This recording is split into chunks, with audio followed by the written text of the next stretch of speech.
In this video, we are going to talk about the issue statement, and specifically we are going to write the issue and we're going to talk about the best approach. This is approach number one, and really I think it's the best approach, especially if you have the perfect word syndrome or if you have great difficulty really starting off. So instead of writing an intro, you're going to write the thesis, which is the most important statement in the essay. So that's going to be the first thing you start with. You're going to move on to the body, then the conclusion, and then perhaps a little bit counterintuitively, you're actually going to finish with the intro. But once you have all these parts, it's easy to write this part. And so you won't find yourself sitting there trying to find that perfect word and wasting 20 minutes on the intro. So that said, let's go to the issue here. And the issue is students should only take courses in college that have a direct bearing on their future careers.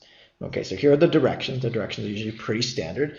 Sometimes here they mix up the wording a little bit, but essentially here where it says consider ways in which it might or might not hold true, they're asking you to talk about what's called a concession point, which is one of the body paragraphs, and we're going to talk about that in a minute. But first off, as I said, most important sentence in your essay is the thesis. So what makes a good thesis? Well, here are 3 points, and we're going to actually use these 3 points from keep the thesis short and sweet, choose a side, and of course, most important sentence. We're going to keep these in mind, not necessarily 3 so much because we've already said that, but really these 2 when evaluating a thesis. So thesis number 1, a college curriculum should be developed with the goal in mind of designing a course around the career a student may pursue after graduation, as it will be more relevant and could sometimes lead to a successful outcome. Okay, first thing, is the thesis short and sweet? It's about 4 lines long. It's tending to ramble here, and the answer to that is obviously no. However, many students think that this is a great thesis. It is not, though. It is rambling, it's not getting to the point, and it's definitely not concise. We talked about in another video, when you write, you want to be as concise as possible. Look at this. A college curriculum should be developed with the goal in mind of designing.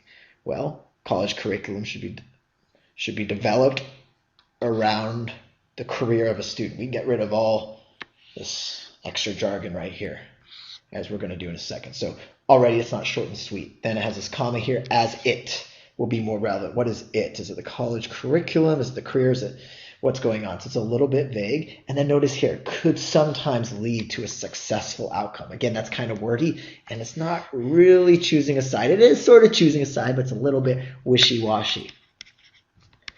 So you want to be a little bit more declarative in your thesis.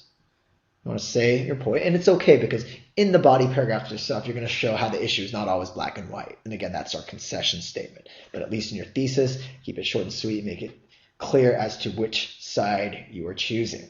Now, let's have a look at another thesis.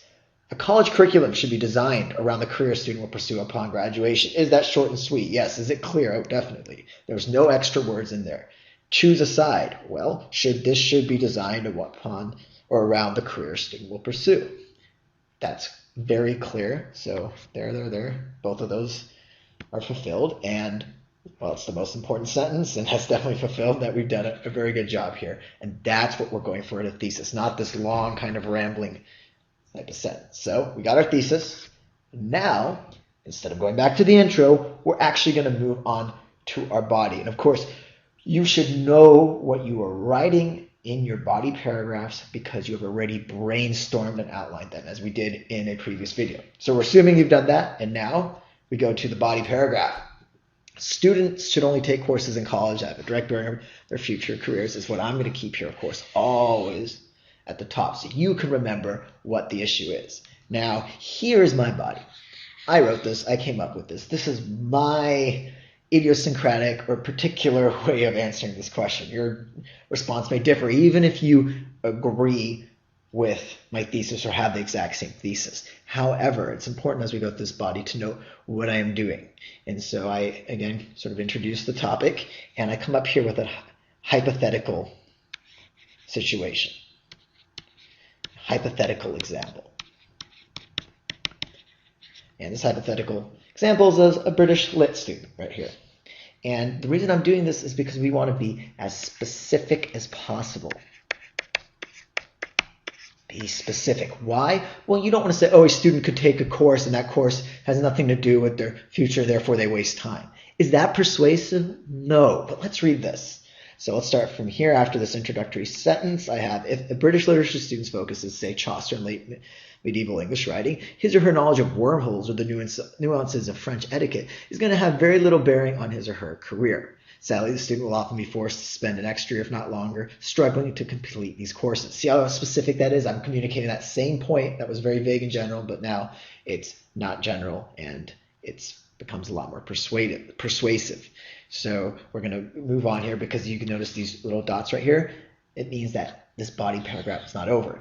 I've written a longer body paragraph. Not all body paragraphs have to be this long, but as you can see here, mine goes all the way down here. So if you write one that was the previous page and maybe end there, that's fine.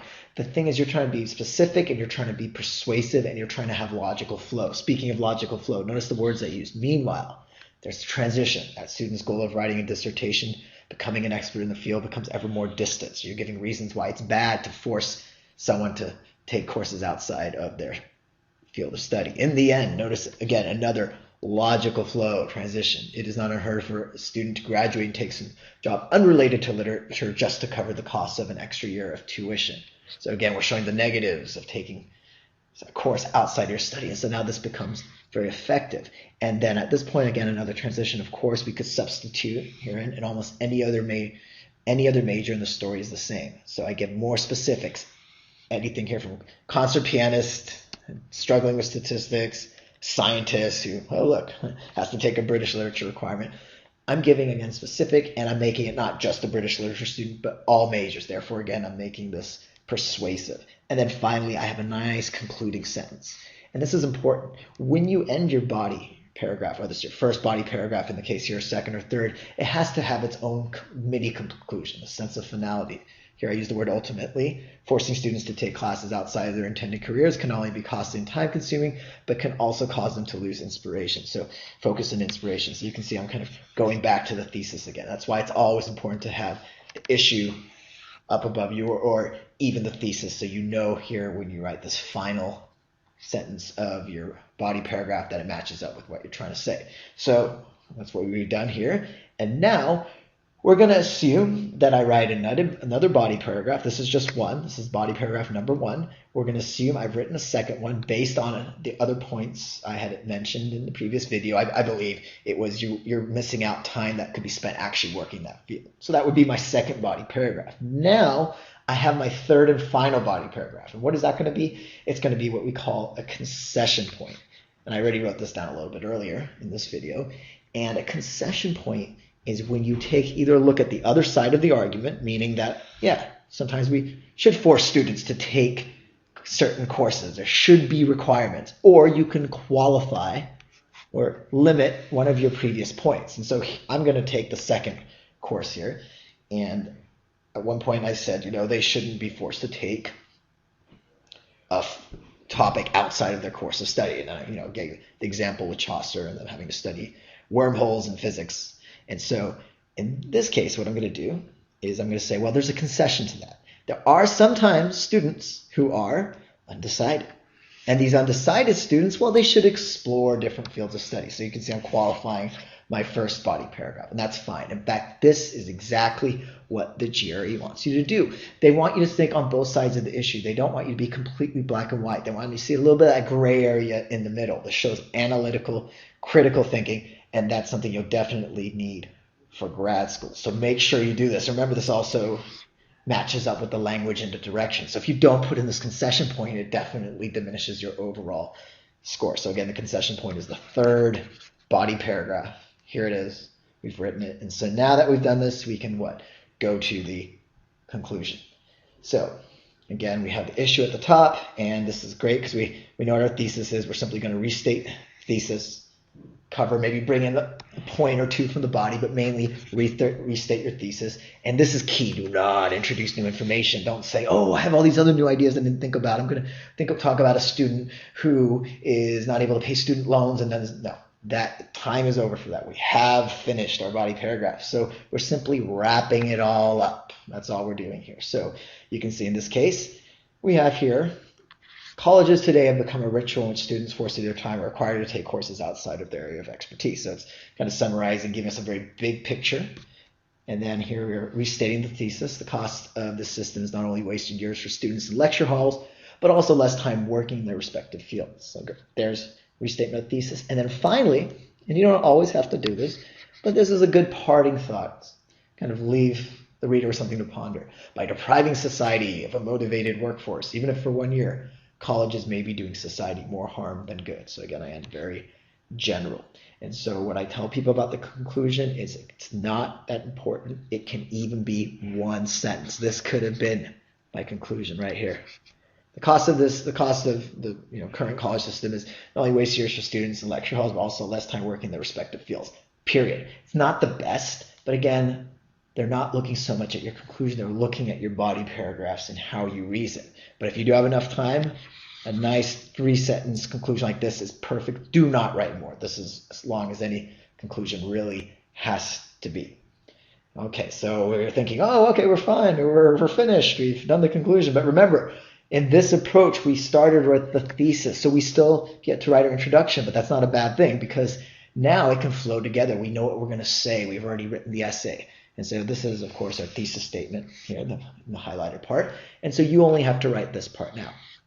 And I've started off with a general statement, so it's always good to introduce topic as your very first sentence of your introduction. Introduce the topic, and then from the end of that sentence to the thesis, you should, which is over here, you should transition. And oftentimes the transition doesn't have to be this long. It can simply be one sentence, maybe up to here. But I added a little bit more, and by the time I get to this point right here, right before my thesis, it should flow logically. So now we get to this point where you're ready for my thesis. I've introduced the topic, I've built it up, and now I'm going to tell you what I think. And that's how you want to approach this essay versus looking at a blank page and thinking, wow, what am I going to write here? I don't know, because you know what? It's hard sometimes, and it's not the most important part of your essay. That's right here, and then going to the body and backing up this thesis statement is what's key. So that's method number 1.